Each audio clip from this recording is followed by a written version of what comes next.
welcome to International Women's Month. Well, it's supposed to be International Women's Day on the 8th, next week, Monday.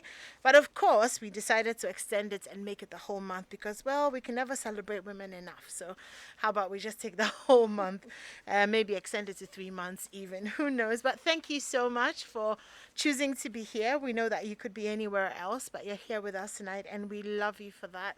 Thank you so much. Send in your messages 055 as the show goes on, and let's make it interactive. And a very good evening to Roberts and Sons Optical Services. Roberts and Sons, seeing is believing, and give your eyes the most attention and care it deserves this year. The eye is our most important sense organ, accounting for about 80% of our awareness of our environment. With 30 plus years of experience, Roberts and Sons Limited Optical Services continues to offer a comprehensive eye care service which includes all-day comprehensive eye testing with modern equipment, eye specialist services, pediatric eye care services, visual field testing, optical coherence tomography scans, 100% original and unbeatable frames, and optical products including contact lenses and solutions, and corporate eye services, and so much more. Visit Robert and Sons Optical in Adabraka, Osu Dankwa Circle, Tema Community 6, Waja, East Legon, Adenta, and Kumasi. For more information, please call 0302 222 601 or 050 9111. You can also visit us on www.robertsandsonsoptical.com and on Facebook, Instagram, and Twitter at Roberts and Sons Limited. Roberts and Sons Optical Services, seeing is believing. And thank you so much, Roberts and Sons, for coming on board with Strong and Sassy. So tonight, I have three guests, one in studio and two on Zoom. So we're observing our COVID-19 protocols as we should. So I have Animwaa Anim Addo. She is a lawyer, a social development activist, and a philanthropist. It all sounds very posh, if I do say so. And also Ruth Donko, who is the CEO of Speak Out.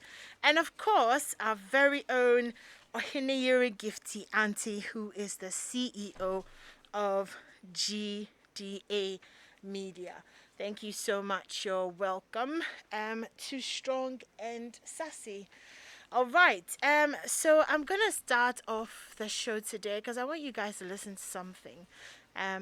We are talking about our vulnerability, our strength today, and so Nanadra, for so many years, when people mention vulnerability, there's a certain automatic weakness that the connotations of that are quite weakness, weakness. I mean, even if you listen to some of the official reports, like the UN or the World Health Organization, they describe women and children as, the vulnerable. And so for years, there's been such a almost negative connotation. And yes, I mean, vulnerable does mean, a bit more open to risks and a bit more, open to all of that. But a few years ago, I chanced upon a TED Talk by Brene Brown. Okay. And she took vulnerability to a completely, different space, and actually talked about the positivities of being open, of being transparent, of being authentic, of being who you really are. And so that kind of puts a different twist on vulnerability, so that tonight we can actually talk about vulnerability in terms of strength. So just in case you've never heard Brene, we have a short clip for you. Take a listen, and when we come back, we'll jump right into the conversation. We think about vulnerability as a dark emotion. There are a lot of people who talk about positive emotions, negative emotions, dark emotions, light emotions. We think of vulnerability as a dark emotion. We think of it as the core of fear and shame and grief and disappointment, uncertainty, things that we do not want to feel, right? Things that I don't want to be vulnerable because that means I'm afraid. That means I'm uncertain. That means I'm at risk. I'm exposed. I'm in grief. So what we do is we armor up and we say, I do not want to slip into these dark emotions. I will not let myself be vulnerable. But here's what I learned from the research and certainly put into motion in my own life that was the most life-changing is that vulnerability is the center of difficult emotion. But it's also the birthplace of every positive emotion that we need in our lives. Love, belonging, joy, empathy. How many of you would agree that we're in a serious empathy deficit in our culture today? Totally, right? No vulnerability, no empathy. In a culture where people are afraid to be vulnerable, you can't have empathy. You know, empathy is not a default response. If you share something with me that's difficult, in order for me to be truly empathic, I have to step into what you're feeling. And that's vulnerable. So there can be no empathy without vulnerability. Why do you think, in that example that I used a while ago, daughter comes home and says, you know, tears, no one sat with me at lunch today. They made fun of what I was wearing. So-and-so won't talk to me. They poured my books out of my locker. And the response back is, I told you, I bought you all those cute jeans. Why aren't you wearing those jeans? And pull your hair back. Is that an empathic response? No, it's a shaming response. Could that shaming response be at the, could a mother who absolutely adores her child respond with that shaming response? Please say yes, don't kid yourself. I mean, come on. If you're a parent sitting in here, then you sure as hell know the answer to that is yes. But why? Why did that happen? Where was the access to vulnerability? Where was empathy? You can't access empathy if you're not willing to be vulnerable. So if my daughter comes home and tells that to me, guess what I have to do? I have to reactivate that sweaty palmed 7th grader who lives inside me. And I have to go, oh God, that's so hard. I'm so sorry. That's happened to me. That's happened to me when I was in middle school, and it's happened to me last week. Let's talk about it.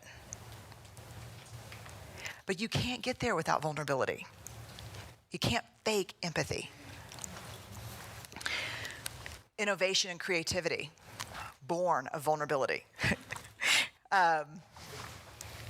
This is my favorite part. I talked about this I did another TED Talk this year in Long Beach, and I told the story that during 2011 and even this year, after the big TEDx Houston talk went viral, the big calls came from Fortune 500 companies.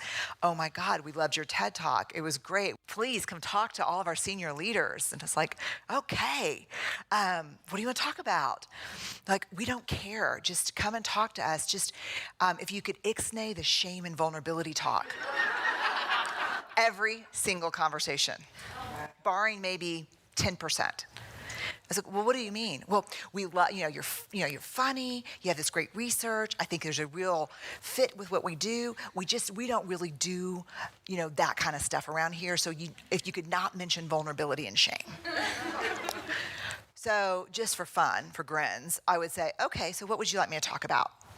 Yeah, fourth quarter earnings, like frickin' don't even balance my checkbook. I'm not going to talk about that. So what do you want me to talk about? Well, the big issue, creativity and innovation. And change. We're going through a lot of change. Okay, so vulnerability is the birthplace of creativity, innovation, and change. And the reason that crisis is happening is because you're not talking about vulnerability. Imagine creativity and innovation without vulnerability. I'm asking you for a work product that has never been made before, that's completely innovative. I need you to be creative, and I need you to present it to a group of people who are half of them are going to think it's stupid and not understand it. Joy 99.7 FM. All right, so that's Brene Brown. She did some research on vulnerability and shame, and she's pretty famous now for that work. But Brene again describes vulnerability as uncertainty, risk, and emotional exposure. But then she also says that when we think of times that we have felt vulnerable or emotionally exposed, we're actually recalling times of great courage. And so she links courage to vulnerability, which is the ability to stand up and be seen and be heard without being able to control the outcome. So, I wanted to do that because I wanted to position vulnerability in a certain light and maybe take away some of the negativity from it. But joining us on Zoom, Ruth Baidu, CEO of Speak Out, and Ohinere Gift Auntie as well. Joining us on Zoom. Hello, ladies. Hi. Okay, we also have Nanajwa Dobiasante in the studio. So, Nanajwa, let me start with you. Um, what's been your viewpoint on vulnerability? So I agree totally with Brianna in the sense that vulnerability itself, when you mention vulnerability, what comes to mind is, yes, a position of weakness. But in actual fact, it is a position in which you are exposed. It's in a position in which there's some risk. You're exposed or you have higher risk or when you're comparatively, there's higher risk. And when we come to the male-female dichotomy, you would say that yes, females are exposed to certain risks. As a student of peace and security, vulnerability is something that is usually used when there's reporting by the UN. Yeah. And that's because women and children are reported as being a vulnerable group. We're classed as the vulnerable groups. And in UN reporting, you can tell that about 79% of women are at risk of being exploited when it comes to wartime or conflict situations. So in that regard, you would say that women are vulnerable. But when you're vulnerable, it doesn't mean you're weak. It just means you're exposed to certain risks. I think even vulnerability pushes you to do more. Yeah. And it could be a position which you can take to strengthen you, a position of courage, a position of strengthening you to do more. So it depends on the viewpoints. Vulnerability is something that when you're doing theories of female theories or feminist theories, there are some words that are used that we as students of gender would say what makes women become more vulnerable. Because when you use words such as women are vulnerable, women are weak, then it reinforces the patriarchy. Yeah. And these are some of the words that we would prefer are not used when referring to women. Even just using men to represent women. You know, there are a lot of laws, there are a lot of statutes, there are a lot of documents that say men, that only refer to men, or he, without mentioning she. Yeah. I like to revise it all the time. I keep on saying he or she. Yeah. Then, especially in court, sometimes the judges or even my colleague lawyers would say, he means she. And I'm like, no, I would prefer that we are represented. So I would put he or she. Yeah. So wording is very powerful. Or how about we Words change are it very to she powerful. means he? Exactly. Why I don't not? think that would sit. I don't think that would sit very well. Exactly. Yeah. Exactly. If he means she, then she She too means should he. mean he. Yeah. Exactly. So these are some of the words that are used that do not help in the, should I say, the struggle for gender parity or gender equity, as have been used now, as some of the words that we use now. But with vulnerability, it's not a place of weakness. If you're more vulnerable, you're more exposed to risk.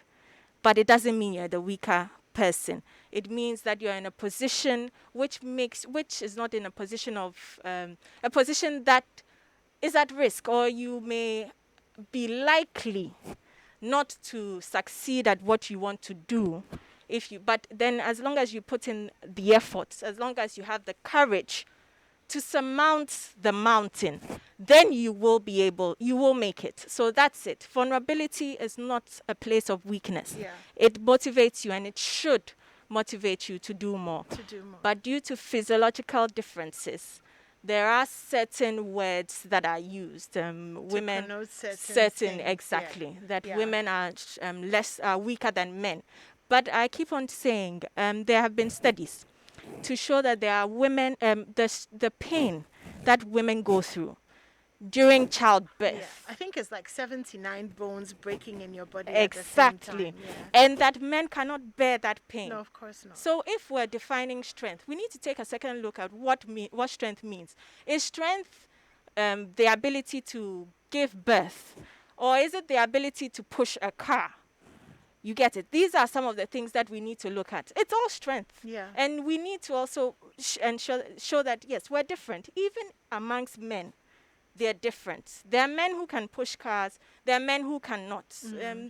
There's not one hegemonic masculinity, as we like to call it in gender studies. There's not. It's not just one size fits all. There's Yeah. not just one perfect man. And what goes into the perfect man, that's also what it is. There's not what goes into the perfect woman. So there are differences, and we have differences, but in our differences lies our strengths. Yeah. And one is not more vulnerable. But in conflict situations, due to physiological differences, You could say that you women are could more say that exposed to women risk. are more exposed to risk. Okay. Let me come to you on Zoom, Gifty. Let me start with you. So let's take vulnerability away from conflict situations. Because Anadra has done has done a great job of kind of just settling that part of it for us. But let's talk about vulnerability in terms of showing up and being seen, not being afraid to show who you are. For example, what's your take on changing the definitions of vulnerability from all this negativity to actually being able to get to a place where we honor women who can be open and raw and authentic and do all those things. Well, thank you very much. But I will not describe any woman who is able to do these things as vulnerable. I mean, vulnerability, whether we like it or not, we can intellectualize it and explain it in many ways. It has come to be seen by society as a weakness when it comes to women. It may have the historical definitions and antecedents and whatever you want to call it. But there's nothing beautiful about being called vulnerable. It's just like gender. We all know that when we say gender, it's about men and women, but it has come to be accepted when anytime you mention gender, everybody's looking at the women, women empowerment and the gender agenda. A woman who shows up, a woman who takes risk, is not vulnerable. She's strong. Society, for me, no woman is vulnerable. A society that has capitalized on so many things, whether it's traditional or religious beliefs, to feel that they are vulnerable. Even in warfare, it's not only strength, physical strength or firing of arms that we use in warfare. All sorts of things are used in warfare. And when you go into our history in warfare, women were doing warfare by using their, then now you call sanitary pads. But then what they used to call it, there's a local name, Toma or something like that. They used to use it in warfare. The opponents will run when the women remove it because it's seen as a taboo. No warrior should be able to come near it. So for me, no matter how we try to sexualize or beautify the word and spice it up vulnerability, I will not accept it for any woman. It doesn't work for me. Okay. Well, thank you for that. Very passionate, and I completely understand what you're saying. But let me come to you, Ruth. What's your take on the whole vulnerability debate? Because now we have Gifty on one side, and we have me on the other side. So what's your take on it? Hello, Ruth. Okay, so I think we don't have Ruth. Okay, so let me just. Okay, so Nanadra and Gifty. Oh, she was on briefly. She was on. Yeah, I think we've just lost her. So we're gonna try and reconnect. We're gonna try and reconnect. So in a study that was done again, asking people when they feel vulnerable, what does vulnerability mean to people? Some of the reasons that they gave, or some of the instances that they felt vulnerable, was one woman said that for her, being vulnerable meant loving again after a divorce. Another one said that being vulnerable was being able to have heartfelt conversations with her daughter about her sexuality. A couple said for them being vulnerable was initiating sex. So coming to that place where you're open and exposed and soft and saying I need you in this moment and not knowing how you're going to respond to me. And these things are skills, or the things that we go through every day, putting ourselves in, in these positions where you could be hurt or you could be rejected or, all of that. How do we navigate, those moments where you have to rip your heart open and find the strength to ask for what you want or to show up just as you are? Yes, so first, is your question situated in the gender context, or this is general? This is general because, Great. I mean, for me and for this conversation, that's why, we kind of went through the whole research and all of that. We're situating vulnerability as courage, because the root word, ultimately, vulnerability is courage, and courage is being able to show up and be seen regardless of not knowing what the outcome is. So we're taking it away from the conflict and all of that to living authentically. Because when it comes to research and data, that is what vulnerability is, as opposed to, the weakness or all of that. So in that context. When you say when it comes to research and data, then that's where I veer off. Because when it comes to research and data, it depends on the context. As I said, with the UN situation, when Not it comes with to the UN peace and situation, security, no, it's not with yes, that. it's Okay. about the physiological strength of Yeah, a woman. No, not with that. But when we come to the context of living in general, where we are all at peace with each other, Yes, relative peace. Exactly, yes. So we have stages of conflict. So when it comes to us relatively living together peacefully, I like what was said by Brianna in the sense that vulnerability transcends gender. Even when it comes to gender, it's a socially constructed concept. Yes, but it transcends our sex, that is our physiological differences, and goes beyond that. It is a time where a male, female, Ghanaian, an American, a French, is exposed, feels that there's some risk that you are exposed to, or due to your circumstances, there's certain risks that you are exposed to, but you need to surmount it. You And need we to deal with move that past every it. day, at work, at Exactly. home, with our spouses, with our colleagues. Certainly. So that's it. So vulnerability transcends the gender debates in that context. Yeah. So it's about, just as Ohinere said, showing up. So it is you being down, you knowing that my boss is not happy with me, or I made a mistake the day before, but I'm going to show up at work. And when my boss decides to embarrass me in public, I'm going to gather the courage to stand up to him Yeah. or her. That is, at that point in time, you're vulnerable because due to certain circumstances, you're exposed to the risk of even being embarrassed, of being sacked, of being dismissed from work. But showing up and taking up that risk is the stage of vulnerability, and then how you deal with the vulnerability. I think that's what is important. Yeah. It's not about whether I'm vulnerable or not, but it's how you deal with the situation, how you deal with this, if it's perceived or real vulnerability. It's how you deal with the situation, and that's where it comes to. I like the name of the show, Strong and Sassy. Being strong enough to surmount this hill or this mountain. That's what it is. That's what's important. To be able to acknowledge that, okay, I'm exposed to certain risks due to certain circumstances, or due to my gender in certain circumstances, due to my religious beliefs, due to my ethnic persuasion. I am vulnerable in this situation, but how am I going to deal with it? So that's why I look at this supposed vulnerability of women as something that is a place of strength. Let me use myself as an example. Okay. So I am one of the spokespersons of the legal team for His Excellency Nana Addo Dankwa Akufo-Addo.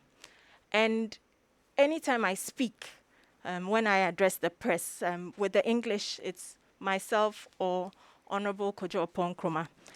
And anytime I speak, it's laughable when you go to social media, because unlike Kojo, who the backlash is about what he said, mine is about how I look. Somebody said if I take off my makeup, my husband will run away. Oh, wow. We laughed so much when we saw that. Someone will call you an ashawo. Someone will call you a prostitute. Wow. That's the vulnerability. It's not about what I said. No, it's not. It's not. It's about my appearance, or the fact that most women in politics are assumed to sleep around to get where they want to be. Yeah. And that's the problem. That's the vulnerability. Because you're in still that choosing, sense. knowing all of this, you're still choosing to say, I'm qualified, I can do this, I will do this in spite of what is said, and I will shine. And basically, Exactly. As long as I'm capable, Yeah. and I have demonstrated that I am capable, Yeah. I believe that's what I should be judged on. But I won't let these insults, even with the praise, sometimes, yes, then they're like, hey, you're a well-spoken woman. Oh, you're a lawyer. You are a philanthropist. You're a social development activist. That's impressive. Beauty with brains. It's as though it's as It's though shocking. you can't. Women are beautiful, or they have brains. or they have brains. Yes. So when you are beautiful and you have brains, And you have a husband, then you it's have like, there's there's a a problem. Then there's a No, problem. yeah. Or you are so rare, Yes. which is it's nice to hear, but it's also the way that we are classified, or women are classified in our society, Yeah. which is something that is part of the vulnerability. But I decide to rise above that. I decide that that should propel me to do better. That should propel me to show that I am capable. I didn't sleep with anybody to get to where I am or where I want to be. I did not also push the agenda that, oh yeah, I'm a woman, so put me somewhere. No, it was based purely on my capability, my expertise. And that is what we as women need to aspire to do. Right. Wow. Very inspirational there. Thank you for that. Gifty, do you want to add anything to that? I'm clapping for her. I'm Yes, clapping for her. it's amazing, isn't it? What are your thoughts on that, though? I mean, she's my kind of girl. I mean, much respect. I mean, she just put it so eloquently. I mean, it's just like that. No, but I don't think if you go into, or if you ask a further question, I don't think she just became this woman that we all see. Actually, I didn't know she's the one that I've been watching on TV anyway. Well done, woman. But I'm sure she went through a process to get here. No one was born confident. No one was born strong. None of us were, born to do what we do. We went through a process. So defying the odds, breaking the stereotypes, the status quo, changing the narrative. This is what we are all doing. That is why you're doing this program. Strong and sassy. Strong women have their weaknesses. They have their low moment. They have their challenges. They have the times they cry. But then they rise, they show up, and they do what it takes. Ngozi, we are all hailing now, said in one of her interviews that most of the time she was the only woman, the only African woman in the boardroom, but she did not let it deter her. It's all about socialization. It's all about empowering. It's all about education. It's all about giving information. And we all know for too long we've been told what a woman can do and can't do. I mean, I'm sorry, let me go back to what you were talking about. I'm sure you were looking at in terms of relationships and what a woman can do and what. It's not because the woman is so vulnerable and she's afraid, but it's because of what she's been told, what she's heard. You go to engagement and the things they say. I always say that one of the things I'll be grateful to my husband for was that nobody was allowed to advise me in public. I'm sure I would have, retorted or something. Nobody was allowed to, because I'm the chief's wife. The things they tell them.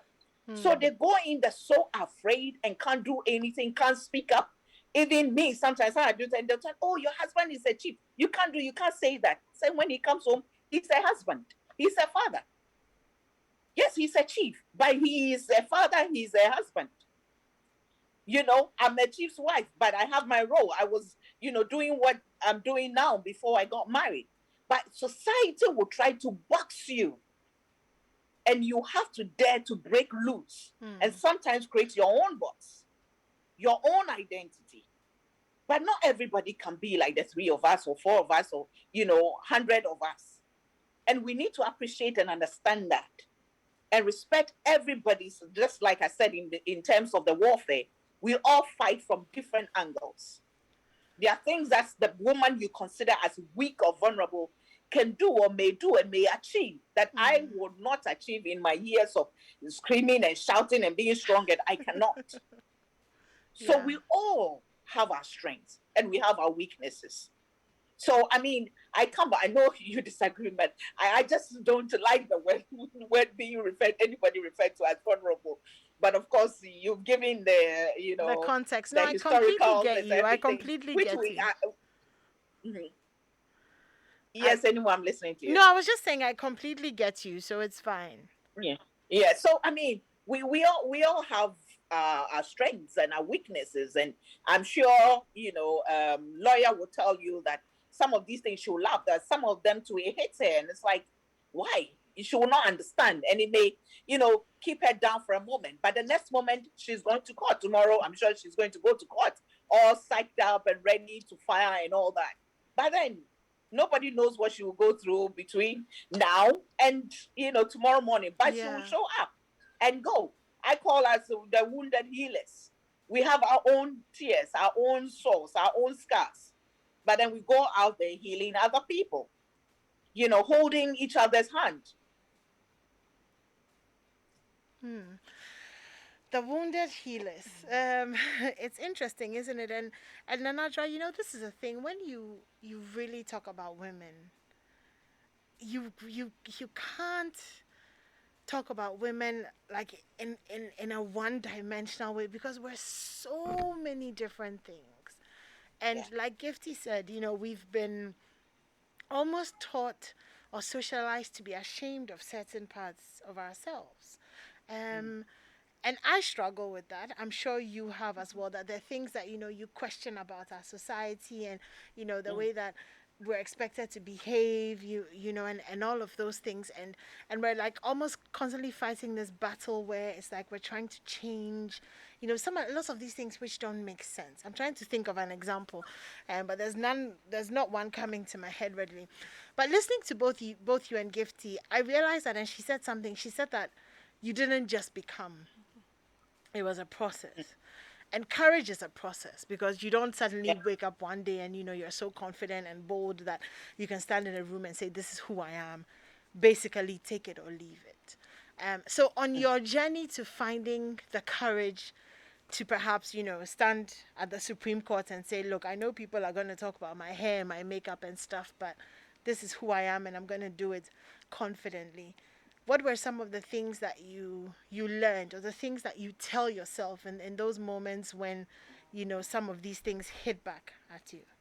So I think what is most important is a support system. I say something. Men must support women, and women must support women. When it comes to men supporting women, I always mention that my husband has been such a good support system. Hello, husband, wherever you are. Hi. And you see that we sometimes go for meetings and we close at 2 a.m. I have a 10-month-old baby. Now now my son is 1. Okay? Wow, okay. He just turned 1. I'm refusing to let him go. So I call him 10 months old. But my husband has to babysit at that time. There's sometimes we go for meetings, we go for retreats, and because my son can't sleep without me, my husband would join us at the retreat, and he would babysit so I can breastfeed my son in between meetings. So we need the support system. Family is very important. And then the people that you surround yourself with, and the mentors. I cannot, in this political journey in which I am still very young, I would have to mention Madame Oboshisai Kofi. She is a wonderful mentor. She gives women the platform. She gave me the platform. I spoke I spoke at the MPP manifesto launch and for creative arts. And she just mentioned me. She was like, Nana Addo can do it. And that was just it. And giving me that platform, giving me other opportunities to be secretary to some of the committees of which she is a chair. This has given me other opportunities to flourish in this political space, which is highly male-dominated. Yeah. I worked at JLD and MB, a law firm, which is owned by female partners. I actually searched for a firm that is run by female lawyers, because when you come to the legal space, it is always said that we are actually told in class that you, the women, you will start the law, then you go and give birth, and then you abandon the law. And I said to myself, why should that be the case? I don't see why. And there should be some women who are in love with the law and will, Push through. Yeah. even though they have families, even though they have children.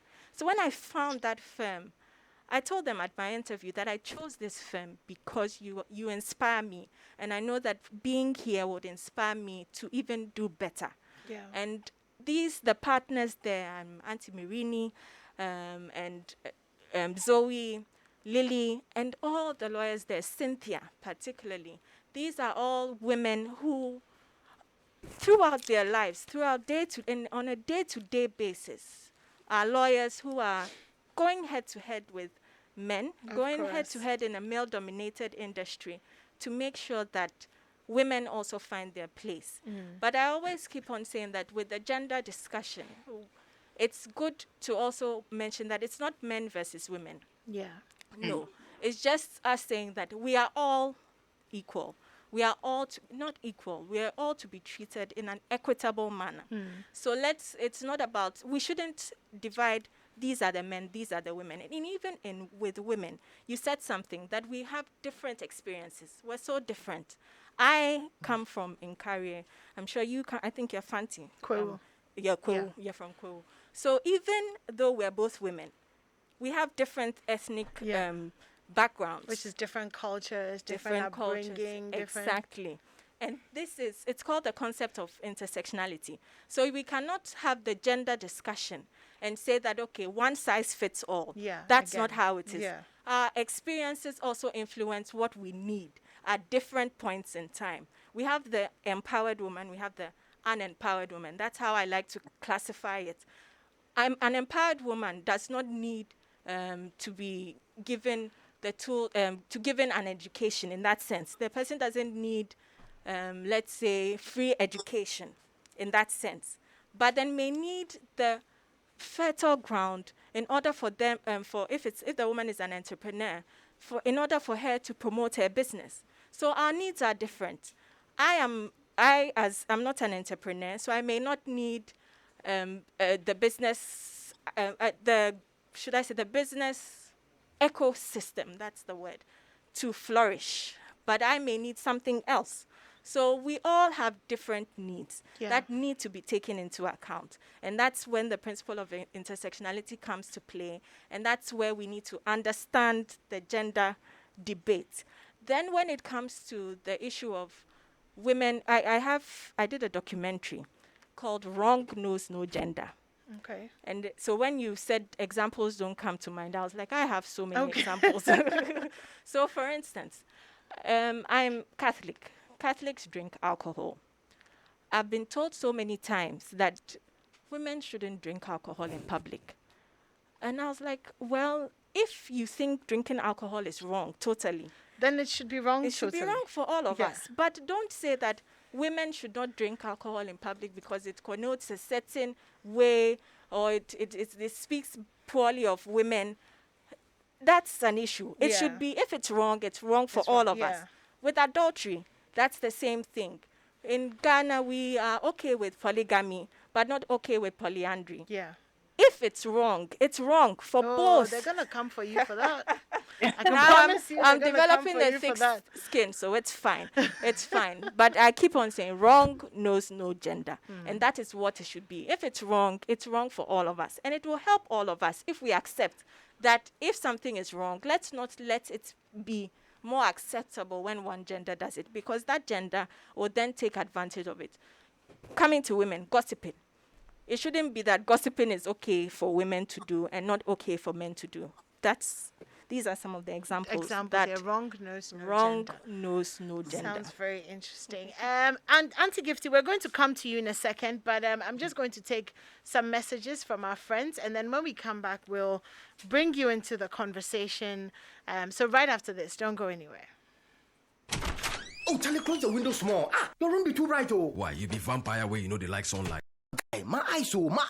Behind the PC problem. In the sun problem. Common light bulb stuff. This no matter. I beg go Robert and Sons.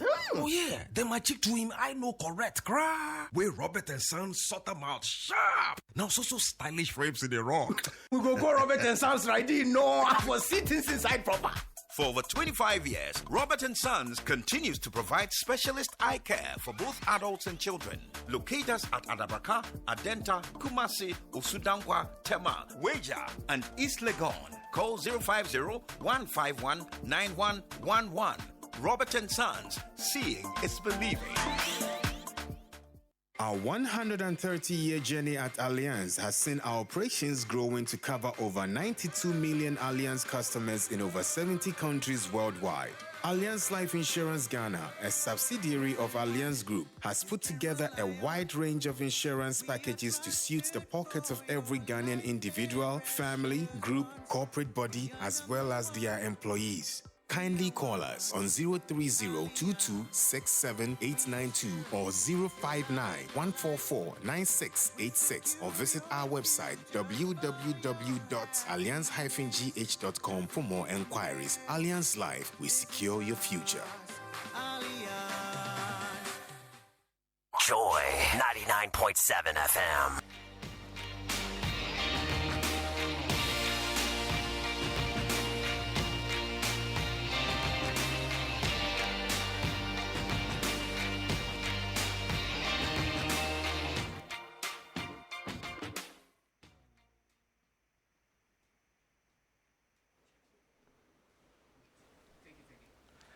Welcome back.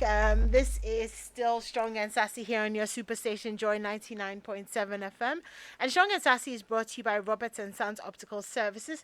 Robert & Sons, seeing is believing. So we're going to open the phone line, 0302-216-541, 0302-216-541. Call us and tell us what you think.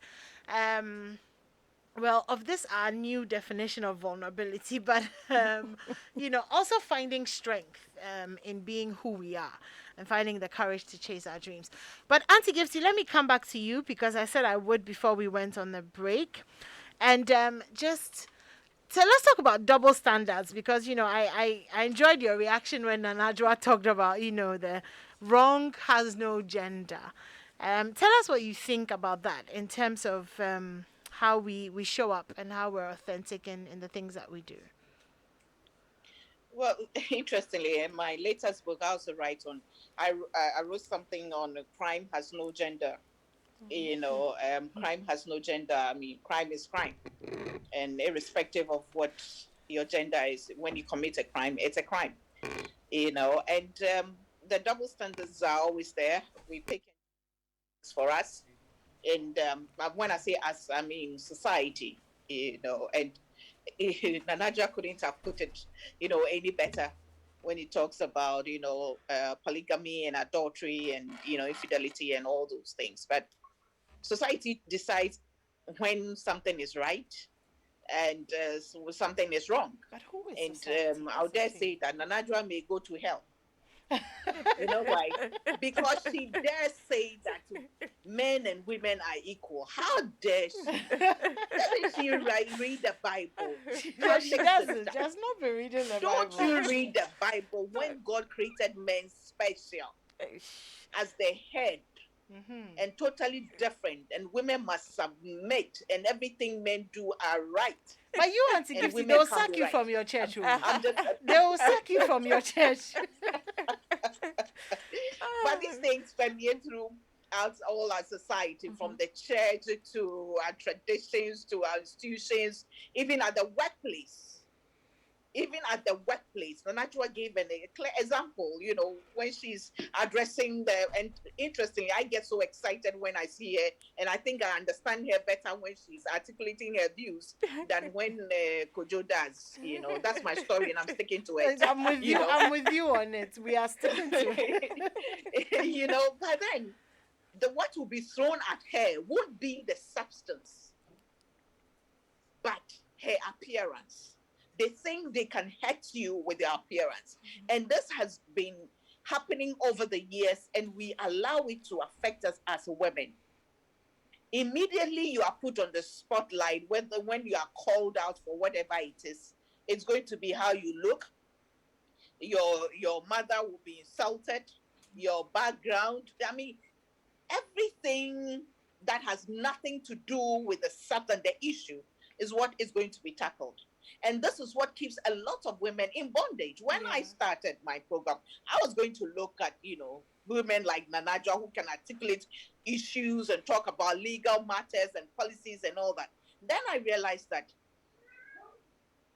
anymore, what is really affecting us and keeping us bondage is the fear of what will be thrown at us.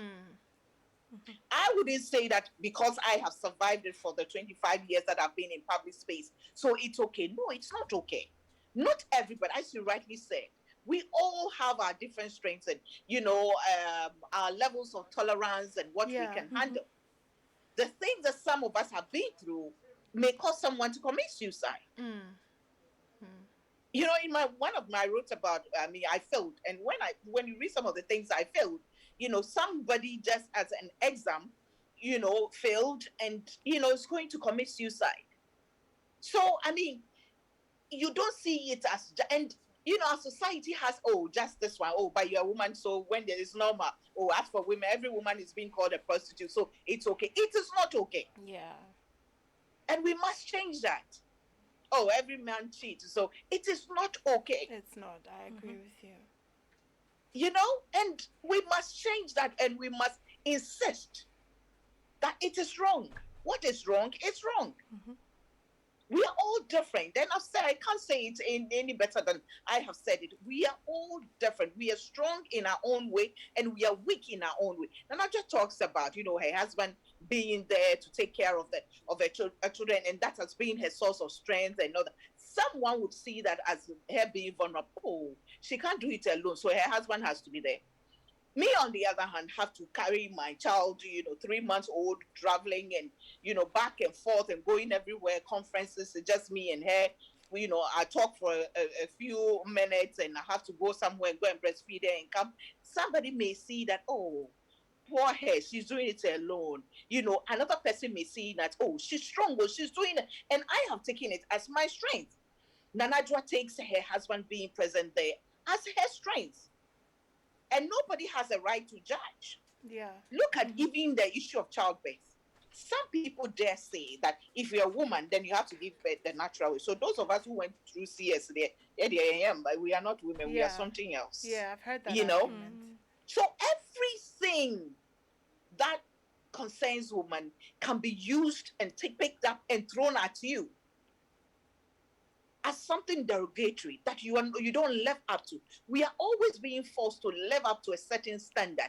One of the areas that I thought we're going to go to, obviously it's not going to happen. I'm sure you will do it with other people, where you were a woman leader, female leader, and you're expected to lead in a certain way. Women have to lead in a certain way, and men have to lead in a certain way. Leadership is leadership. Right. Well, we have some of our listeners on the phone lines. So let's bring them into the conversation. And Auntie Gifty, since you've committed yourself to the leadership conversation, I think we can bring you back for that. But hello, good evening. What's your name and where are you calling from?